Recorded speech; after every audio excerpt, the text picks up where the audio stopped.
Guys, j'espère que vous vous portez bien. Nous sommes aujourd'hui le 1er janvier 2025. Je vais donc prendre le temps et le soin de vous souhaiter une excellente année. On va bien entendu mettre de côté l'aspect Manchester United car malheureusement, je suppose que même cette année, ça va être très compliqué. Mais pour en revenir à votre vie personnelle, je tiens tout d'abord à vous remercier, à vous saluer et à vous montrer toute ma gratitude. Je vous souhaite également beaucoup de santé, qui est le plus important, de longévité, de prospérité, d'opportunité, de sécurité, de plénitude et de quiétude. Durant ces années sombres, on a su tisser des liens assez forts avec beaucoup d'entre vous, que ce soit sur WhatsApp ou que ce soit sur Facebook. Sincèrement, merci infiniment. C'est pas facile, mais on espère qu'on va pouvoir trouver les moyens et les ressources de rebondir, et le plus vite si possible. Nous allons aujourd'hui dans cette vidéo parler de l'actualité, surtout de transfert.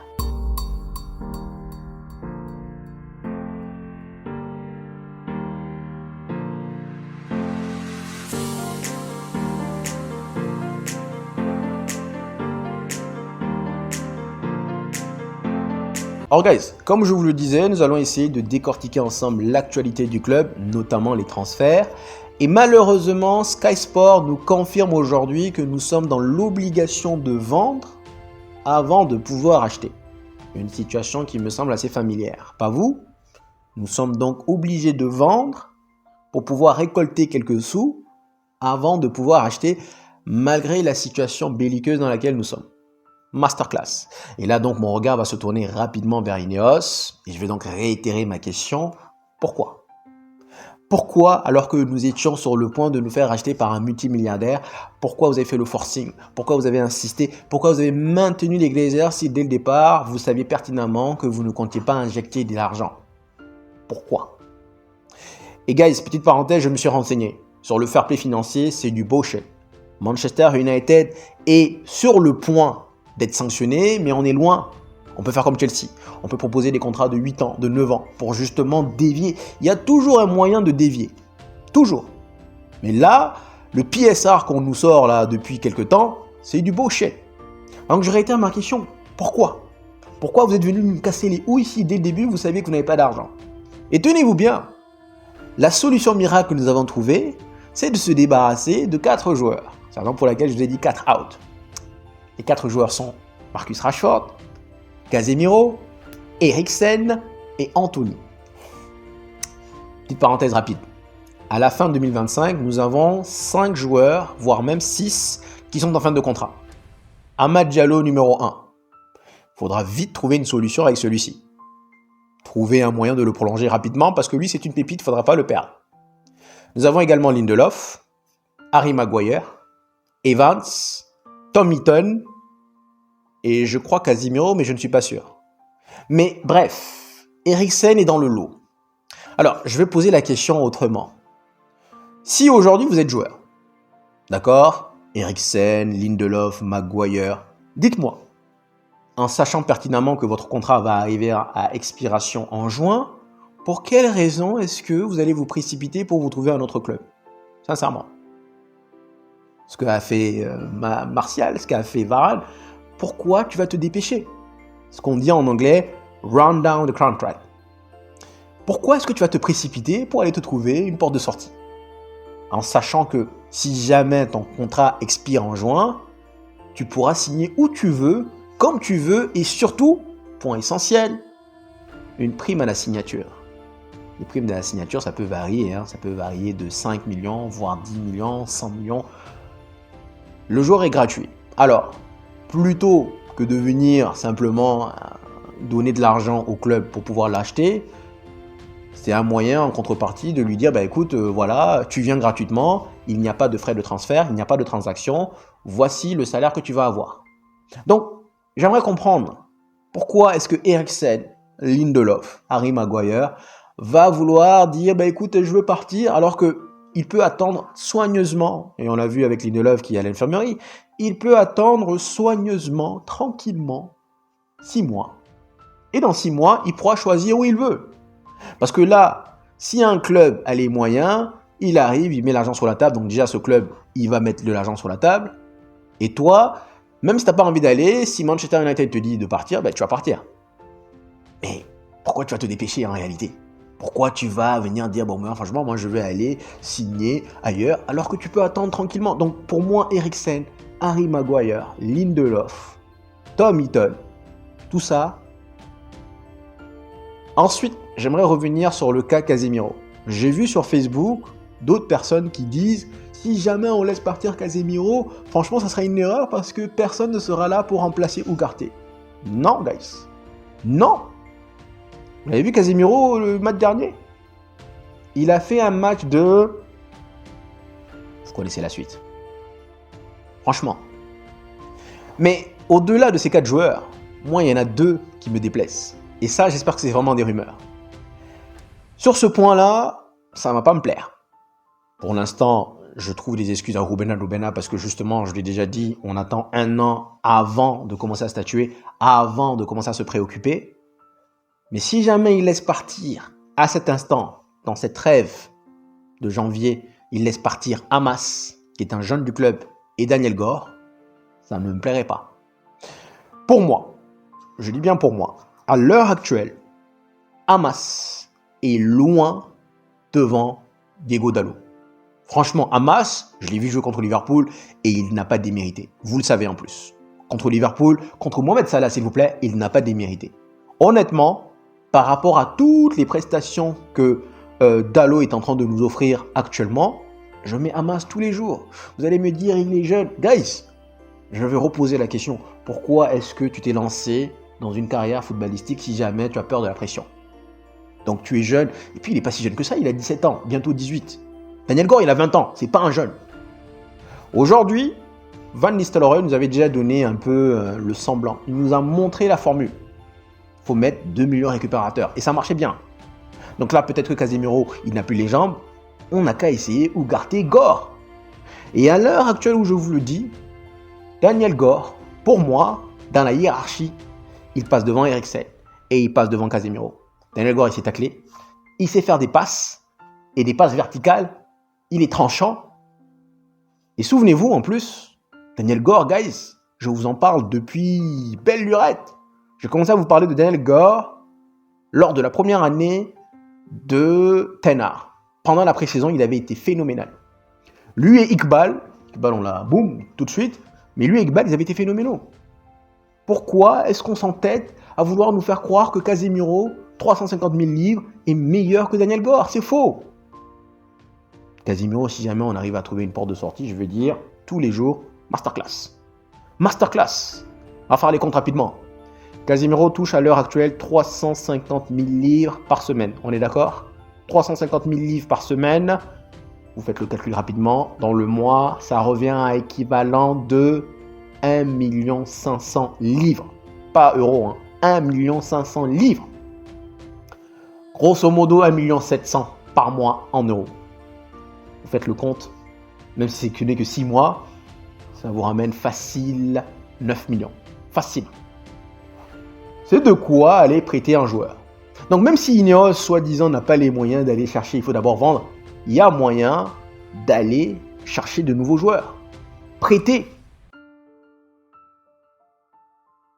On se tourne maintenant vers Anthony.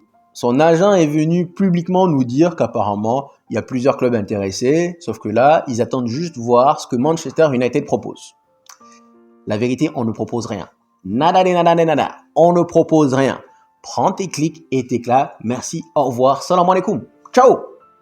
C'est un bon joueur, Anthony. Et si on revient sur notre mot idéal, standing, standard, il ne l'a pas. Ni pour Manchester United, ni pour un autre grand club. Donc j'espère qu'on va pouvoir lui trouver une porte de sortie, mais j'en doute fort. J'attends de voir. Je me dis probablement qu'il aimerait jouer plus. Merci, au revoir. Casemiro, 350 000 livres, c'est une blague. Et honnêtement, je retiens le dernier match là contre Newcastle, mais c'était une honte. Et tu es censé être le salaire le plus imposant du club. No comments. Et enfin, Rashford. Rashford, dans son monde de bisounours, il a cru croire qu'il était une star. Et qu'à la minute où il allait venir nous dire « J'ai besoin d'un nouveau challenge !» les clubs allaient arriver à se ruer pour lui. Ils allaient être à l'affût. Boum. La vérité, guys, je vais vous la dire. C'est comme si vous avez des vieilleries dans votre magasin. Des vieilles choses dont personne ne veut. Et aujourd'hui, vous décidez de les vendre. Malheureusement pour vous, vous allez bien les dépoussiérer, les laver, soi-disant les brosser. Il n'y a pas malheureusement d'intérêt. Donc Rashford, je me dis, à moins de trouver une porte de sortie, à moins que lui aussi, il se dise que personne ne veut de moi en Europe et que je suis obligé d'aller donc en Arabie Saoudite, faut qu'il le comprenne. Rashford va rester. Anthony, déjà il y a le talent qui apparemment actuellement est clairement en termes de logarithmique. Il y a le talent, il y a le salaire. Tous ces joueurs-là, qui est-ce qui va vouloir leur donner le salaire qu'ils ont actuellement? Qui? Donc franchement, moi, la solution soi-disant de pouvoir vendre avant de pouvoir acheter et qui on doit vendre, je ne pense pas qu'aucun de ces 6 joueurs-là dont leur contrat va expirer va partir en janvier. Certainement pas un Mad en tout cas. Mais le reste, qui en dehors de l'Arabie Saoudite peut venir vous dire, écoute, Rashford, Casemiro, les 2 plus gros salaires du club, 350 000 livres, je les achète. Qui? Ce qui veut dire, guys, nous sommes dans la M. Maintenant, rapidement, on parle de Dani Olmo. Barcelone a encore failli à pouvoir l'enregistrer. Et donc là, son dossier refait surface. Est-ce que vous le prenez? Je vous dis un grand oui tous les jours. Je trouve qu'il est percutant, il est technique, il est rapide, il est vif et surtout il est intelligent. Il en a dans la cabeza. Il est intelligent. L'ennui, c'est qu'apparemment, Olmo veut rester à Barcelone. Sa priorité, c'est Barcelone. Et si jamais Barcelone n'arrive pas à trouver une solution pour pouvoir l'enregistrer, là, dans ce cas, il va partir. Et même ça, je ne pense pas qu'il quitte un club qui joue la Ligue des Champions pour redescendre, atterrir dans un club qui joue malheureusement en Europa. Je ne pense pas. Donc Dani Olmo, c'est peut-être une solution. Quand je vous ai parlé tout à l'heure de joueurs de prêt, mais Dani Olmo, c'est une solution. Mais je doute qu'on puisse l'avoir. Et je me dis, plutôt que de ne pas perdre du temps, qu'on aille se retourner vers d'autres joueurs. Il y a forcément des joueurs en première ligue qui pourraient venir bonifier notre équipe, qu'on pourrait peut-être aller négocier en prêt. Et puis, voilà, roofless. Maintenant, franchement, on est dans la M parce que pour moi, on avait besoin au moins de 2 joueurs. Et ces 4 joueurs dont il parle, je ne vois vraiment pas comment on va s'en débarrasser. Alors là, du moins pas pendant ce mercato-là. Donc, les ennuis, guys, du côté de Manchester United sont loin, très très loin d'être finis. Ensuite, Nuno Mendes, joueur du PSG, apparemment ce joueur, il voudrait bien venir à Manchester United. Mais encore une fois, est-ce que le PSG serait susceptible de le laisser venir en prêt? Et encore une fois, moi, Nuno Mendes, je l'ai déjà dit, c'est un joueur qui se blesse beaucoup. Il y a également Reguilón, guys. Je ne sais pas ce que vous en pensez. Moi, Reguilón, on l'avait prêté, de Tottenham l'avait prêté il y a 2 ans. Encore une fois, merci Ten Hag, parce que je trouvais clairement qu'en termes de latéral droit, il était bon. Aujourd'hui, en tant que piston gauche, il pourra nous faire le boulot, il s'est centré. Et comme Ten Hag était un abruti fini, jamais joué. On peut aller chercher Reguilón. Il n'a joué apparemment que quelques minutes jusqu'à présent. On peut aller chercher le cas Reguilón. Moi, je ferais confiance à Hamas. Mais honnêtement, je le répète, si jamais on laisse partir Hamas et Gore partir, je serais déçu. Ça ne veut pas dire que cela voudrait insinuer quelque part que je vais me retourner vers Ruben out. Non, loin de là. Mais je serais déçu. Parce qu'à l'heure actuelle, pour moi, Hamas est meilleur que Dalot. Il s'est centré, il est rapide, il sait défendre. Et Gore, vous mettez Gore associé à un Ugarte, je vous jure que tout de suite l'équipe va renaître. Parce que c'est 2 joueurs qui courent. C'est 2 joueurs qui vont aller chercher, c'est 2 charbonnières.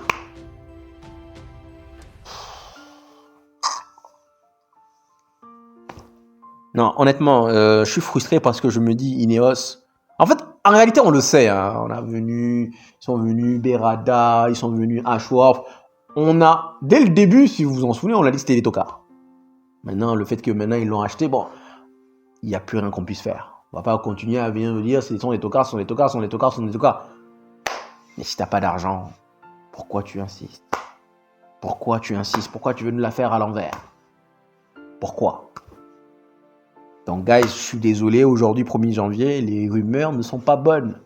Elles ne me plaisent pas. Parce qu'on rêve debout. On veut des joueurs, mais on sait pertinemment que voilà. On parle d'Alphonso Davies. Mais vous pensez qu'Alphonso Davies va quitter Bayern, Ligue des Champions, pour venir à Manchester United? Non, là on parle de réalisme.